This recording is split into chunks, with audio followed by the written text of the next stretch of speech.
Unit 3, the new hoop. Marco and Kim were at the school gym. Marco looked up at the basketball hoop and threw the ball. It fell through the net. Marco scored another point.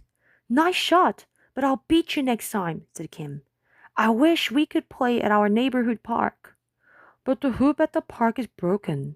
Ah, sighed Marco. It hasn't been fixed yet. I don't think people care about the hoop like the way we do. Marco and Kim left the school and went past the town's recycling center.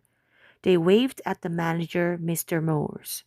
Mr. Morse's job was to separate all the recyclable plastic, paper, and metal items people brought to him.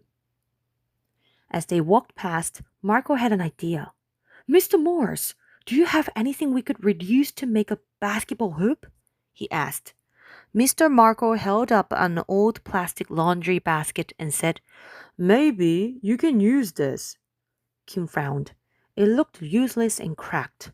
Marco smiled and said, That looks useful. It could make a fine hoop. I want to play with a new hoop, said Kim. We reduce waste when we reuse things, explained Marco. This won't look so bad. Wait and see. At home, Marco's older brother Victor made a post and a backboard with some leftover wood. Marco and Victor sliced off the bottom of the basket, attached the basket to the backboard, and the backboard to the post. Then they went to the park, dug a hole, and put the post in the ground. The next day, Kim saw the new hoop. Ooh, it looks a lot better than I thought, said Kim.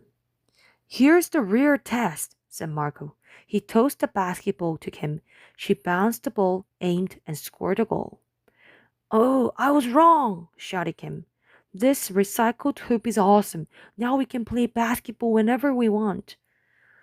And I can win whenever I want, laughed Marco. Ha ha ha ha.